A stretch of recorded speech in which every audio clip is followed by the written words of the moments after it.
Hi, this is Dr. Kimberley Linert, author of Visualizing Happiness in Every Area of Your Life and host of this podcast, Incredible Life Creator. And today I have with me Alexi Bracey. Hey, Alexi. Hi there. How are you doing this morning? I am doing great. I am looking forward to our talk. And you are known for telling really great jokes, so we're definitely going to get into some of those. But just so people can know you, I'm going to go ahead and just read your short bio. So, Alexi Bracey is a cancer victor who healed naturally over 25 years ago and now empowers women diagnosed with cancer to move from fear to confidence with resilience and joy. As a happiness advocate, mentor, and author, she helps individuals and organizations embrace happiness as a daily practice and resilience as the new superpower.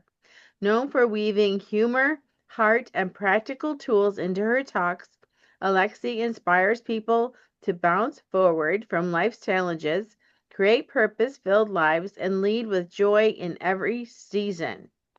So I know you have quite a story, so just let us know. Tell us about you. Well, like you said in my bio, I was diagnosed with cancer more than 25 years ago, and it was definitely resilience at the forefront that made me the victor that I was. When I hung up the phone after being given the diagnosis, I knew then I was going to beat it. I had no idea because I was totally new in the field of diet and nutrition. I mean, it was totally Greek to me. Made lifestyle changes, definitely. And diet, got rid of the toxins in my home, did some emotional work, and I was a year later, I was cancer free. And I've helped many women along the way, studied myself about the latest on health, nutrition, the latest studies, even on cancer. And then an unfortunate accident where resilience came into play again. I moved 6 times in 1 year. And so resilience is where it's at because today people are going through so much grief, trauma, loss. I mean, everybody, absolutely everybody. And it's resilience that will get you through it. And a lot of people just don't give up. They resort to drugs or alcohol or even suicide, depression, because they don't know what to do. So resilience is really like the superpower. We need it for everyday life, whether an unexpected death, a suicide, a divorce, you lost your job, you moved an aging parent into a nursing home, whatever it is, we need resilient skills, and most people are lacking in it because we were never taught. Yeah, yes. So, no one likes to hear the word cancer. It's just like a scary word. Um, so if someone is just hearing that, right now in this week, what would be your first piece of advice for them? Very first thing is, I'm going to beat it. Commit that you will do whatever it takes to overcome this challenge that has been thrown your way because you can. Your mindset is the first thing, first and foremost, not delving into strategies of eliminating this or doing that. First thing is mindset. For as an example, when an athlete is being trained for the Olympics, it's your mindset that the coach puts you in, that, visualize that you're going to be the winner. You're going to do it before you start your training regime. So whatever it is, it's always mindset. If you want to lose weight, you want to get the job, you want to get your driver's license, you want to get that home, you want to attract that one guy. It's resilience, it's mindset, it's that energy, it's that frequency that really empowers you to go after what you really want to do. That is so true. And they say it could be two people in a hospital, same diagnosis, Hmm. everything, and one lives and one dies. And that's the only really difference, I believe, is Oh, that one believes they're going to live and thrive and they've chosen that, and one has chosen hopelessness. that's right, exactly. So I mean, you can see examples of this through, our history over and over again. People that really are committed that they're going to achieve what they want to will. Yeah. And our state of mind is so important because when your body's not feeling good, it's hard to keep a positive mindset when you're in pain. I mean, some people going through cancer are actually in pain or they can't do what they want to do. And so I know you're just known for your jokes.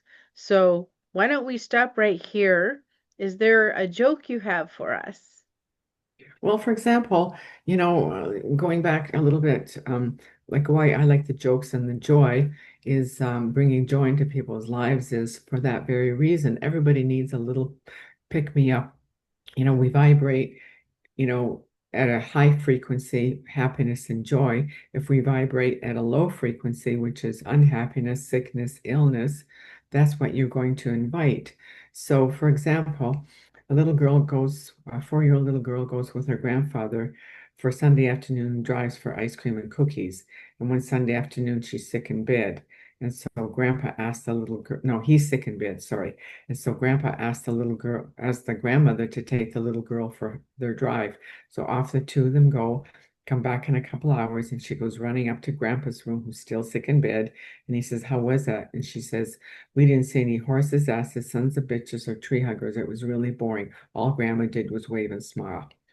So as cute as it is, it's not really, because at a young age, she's already being taught to look for the negative. Hmm. You know, I mean, not everybody was fortunate to be raised in a family where they had a happy grandmother, a happy parent, a happy teacher. So, it's the happiness, that frequency that will allow you to catapult and do whatever you want to do. And so joy, gratitude, and kindness are part of the happiness equation.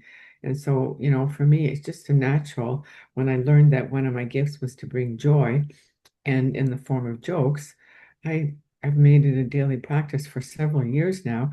I approach strangers at the dog park, at the grocery store, excuse me, at the ATM machine, and I share a joke. Why? For that very reason, because you don't know what's going on in that person's life. So, jokes lower cortisol, raise serotonin and dopamine, and laughter has been shown to promote longevity.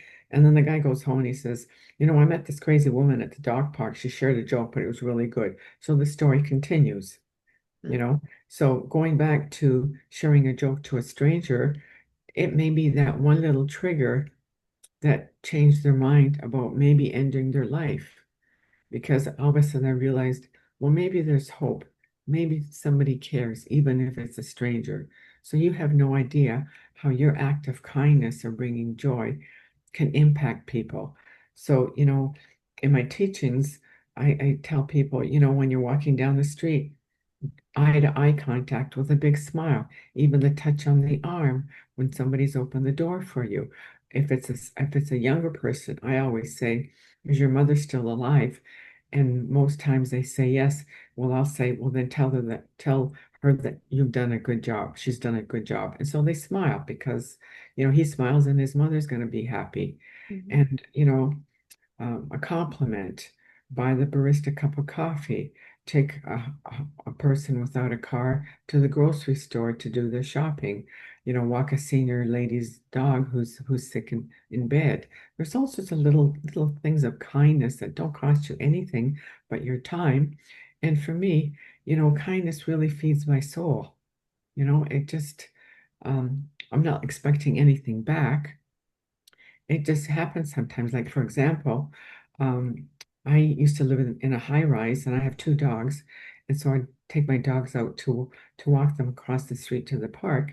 And there's a young Filipino standing there on the corner having a cigarette. And so I befriended him.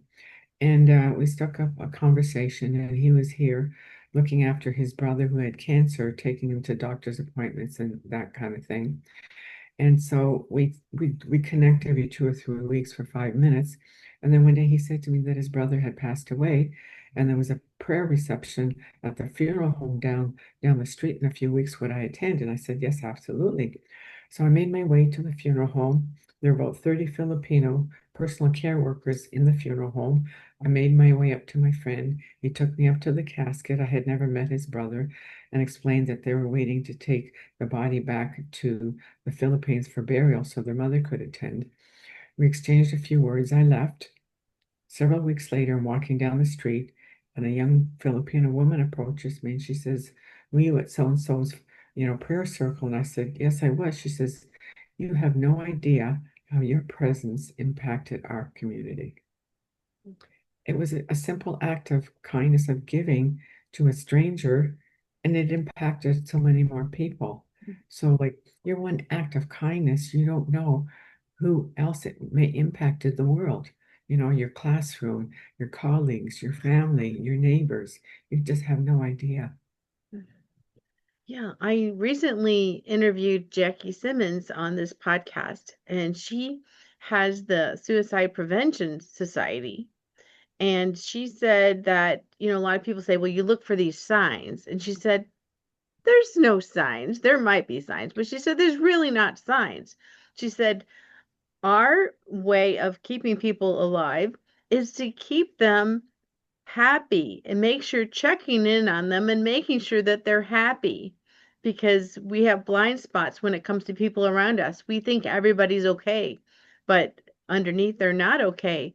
So what do? We make sure they're okay by making sure they're happy, keeping them in a positive thought. And that's exactly what you're doing. You're keeping people positive. You're helping people to know that they're loved and cared for, that they're noticed. So many people just want to be noticed or acknowledged. And, in our society, a lot of times we walk down the street, we don't even acknowledge each other. And it doesn't matter if it's a stranger, acknowledgement is important. Giving someone a piece of your attention is so important.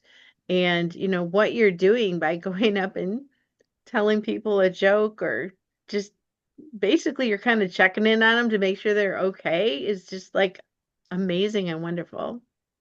Well, thank you. It really feeds my soul. Like for example, the construction workers at a site, they're standing around, three or four of them having a chat, and I'll approach them. Why not? It breaks up their day. There's just all sorts of opportunities. It just automatically flows for me. And it's a gift I have definitely. And I'm appreciative and I want to share it. What can I say? Hmm. Yeah, yeah. And some of the most exciting times can be talking to strangers. My father was quite reserved when I was growing up, but now as an a senior citizen, he doesn't meet a stranger. In fact, he goes out looking for strangers to talk to, and everywhere he goes, he talks to someone.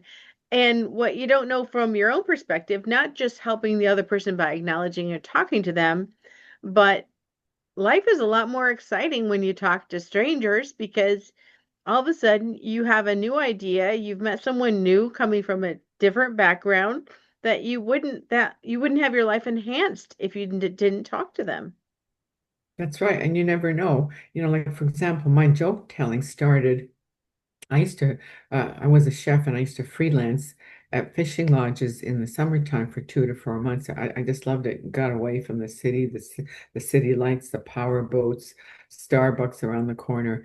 And this one lodge, I worked there for 4 summers, and 90% of their guests were repeats that have been coming now. They're bringing their grandsons. How they even carried a fishing rod is beyond me because these new fishing rods are, with all these gadgets on it.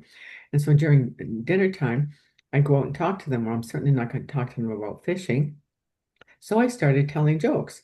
And then when I came back the next year, they go, "Oh, Alexi, do you have any jokes?" So I started accumulating jokes over the years. And so I've got a whole litany of them. I just sort of dig into them. I've got the favorites, and then some of them I resurrect the ones that I haven't said for a while. But it feeds my soul just as much. And then when I hear a hearty laugh, that's even better. Yeah, yeah, yeah, for sure. And, just to change the subject a little bit, going back to, people who might be dealing with cancer, um, you said the first thing is mindset. Is cancer really a result, and we could get in trouble here, but is it really the result of our lifestyle, or is there a Absolutely. lot of factors that go into that? Primarily lifestyle. Absolutely primarily lifestyle. And then, I do everybody's unique, so you may have a few other factors, but it's definitely lifestyle. Why do people um, in Japan or Sardinia don't have the cancer rates we do? It's because of our lifestyle, the food we eat, the toxins that in North America that are not in other countries. Definitely lifestyle. Mhm. So, what are the toxins that we should be watching out for here in the US or or Canada or where? Well, definitely glyphosates is the big one, and that's found in bread and crackers and in sweets, that kind of thing. Right now, the big one is microplastics, and the number one culprit that most people are not aware of is when you go to Starbucks or your favorite coffee place in the morning, the coffee cup you get is lined with plastic, and the lid there's a little indent there where you can sort of pull the tab so you can drink through the lid. That's plastic. So you're ingesting plastics because the heat of the coffee touches the lid and releases the microplastics. So that's really one of the worst ones is the microplastics. And then glyphosates is really bad. Go to a site called ewg.org called Environmental Working Group to look up the dirty dozen and the healthy 15, the foods that you should eat that are organic and the ones that you can eat that are conventionally grown. And across the board in the grocery store, 95% of fruit is all sprayed with toxins. The only exception is pineapple, cantaloupe, mango, but your blueberries, your strawberries, your raspberries, your cherries, your grapes, your peaches, your pears, they're all heavily sprayed with toxins. And most people don't know that. And, in the summertime when apples and pears and cherries and peaches are prevalent, everybody indulges in them and you're just consuming a whole bunch of toxins. Now, is there a way to actually wash those vegetables and fruits? Not to get rid of those toxins, no, because they're sort of in the flesh of the fruit. So, I think my listeners would be asking this too. What do you eat if I you're not eating fruit? Well, I eat like the mango. You can eat bananas, pineapples, cantaloupes, or eat those fruits. Great, organic. Eat organic blueberries. Support the local farmers because they're usually not sprayed like the conventionally grown. Organic is where it's at. For some people it's cost prohibitive. So, you just make wise decisions. Maybe once in a while splurge on something organic, like wild blueberries that I put into my smoothie. You don't have to have them organic. And, a package of, I don't know how big it is, a package of wild blueberries that are frozen is like $5. And, I can use that for 3 or 4 smoothies. So it's cost effective, definitely. Okay, so that was good, that distinction, because I thought you were talking about all blueberries, but you were talking about just the So, regular blueberries you get in the grocery store. But if yeah, you go to the organic section, you're okay. that's right, exactly. Okay, that is really good to know. And then you mentioned very quickly, so I don't know if everyone caught it, that there was a year when you moved six times. And 6 times. When I had an unfortunate accident where I fell and I broke my femur, which ended my chef career, which impacted my finances. And so while I was sort of in the midst of trying to figure out what was my next step, um, I moved 6 times because, I didn't have the money to pay for rent or very little, and it was very challenging. And it was an experience living in different environments that I would have never chosen on my own, and just to see how other people are having their own challenges and being sometimes in the firing zone of their challenges. And it really taught me about resilience, definitely. And above all, how to forgive these people that maybe weren't the nicest friends, the nicest acquaintances. Just not judging them and just accepting that they're on their journey and they have their own challenges as well. So it was definitely a very much a learning experience. Mm, So in a sense, I could say I'm grateful um, because of my personal growth. yeah. So if someone finds themselves in a place of homelessness, what would you tell them? It's look at it as a gift in a sense because there's always something to be learned from that.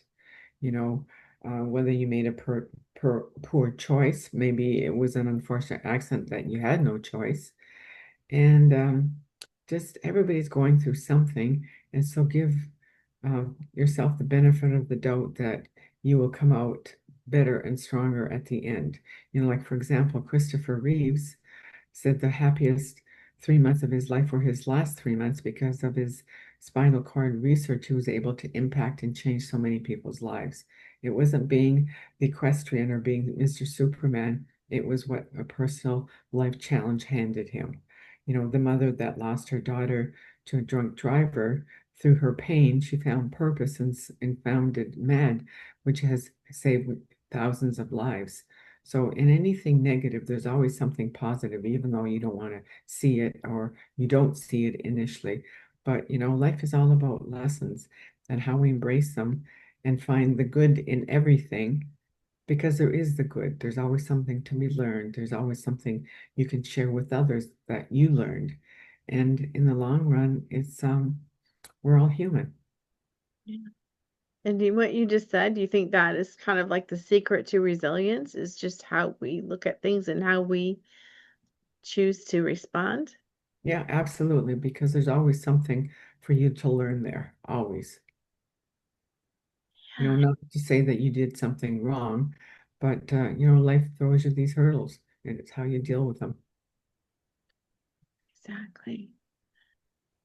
Have you ever, because you said you're walking up to strangers, have you ever walked up to someone and just were surprised by a reaction or surprised by a conversation or something different that you didn't expect? Well, maybe somebody that isn't very open when I say, "May I share a joke?" and they just sort of, you know, are sitting there with their frown, and then they break out into this huge laughter, and it just feeds my soul.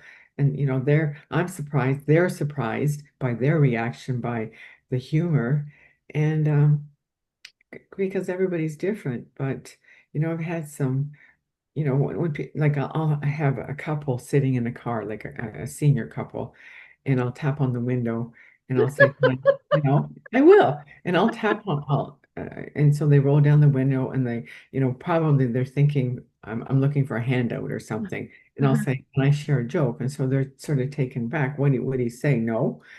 And then this hearty laugh, and then they inevitably will say, "Well, thank you for that. I really needed it today." So, you know, you never know what the result will be, but it's always been positive. Mhm.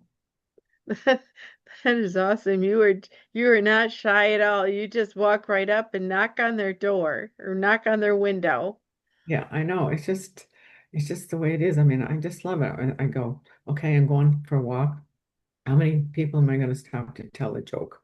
So, you know. That is awesome. That is so amazing. So, if people wanted to connect with you, how do they connect with you? Also, uh, do you have any services or anything you're providing? This is a time where you tell us about you and how to find you.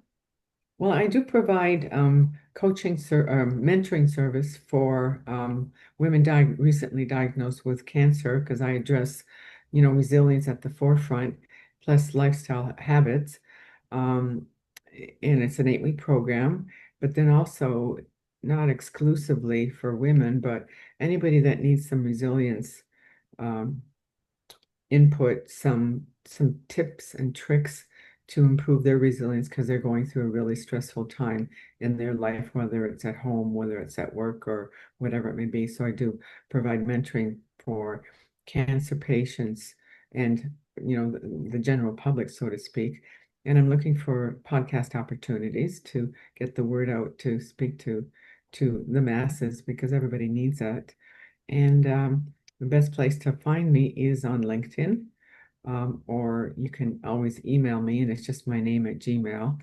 And then I've got a free gift, some resilience tips that people can do every single day. So if you connect with me, I'll send you the link for it because everybody should give themselves a self hug in the morning. We love hugs from other people, but how many people get hugs on a daily basis, especially if you live by yourself? So, self hug, looking in the mirror, making eye contact, and say whatever words resonate with you. I am healthy, whole, and complete. I attract blessings, miracles, abundance, and joy today, whatever it is, and really say it with meaning and really feel it. Great way to start your day on a positive note, raising that frequency. Wonderful. Thank you so much. So now I have a personal question for you. Sure. What gives you the most happiness and fulfillment in your life at this point? Sharing the jokes with the people. Like I said, I do a daily resilient joy boost, a short video on LinkedIn every morning. I really look forward to orchestrating that and what topic am I going to talk about? And it's always related to something positive, to inspire yourself or to inspire another person or to really focus on being compassionate to everybody you meet, whatever it is. And I really like walking my dogs because they give me a lot of joy because they get a lot of attention. People will go up to them and say, and they're petting my dogs.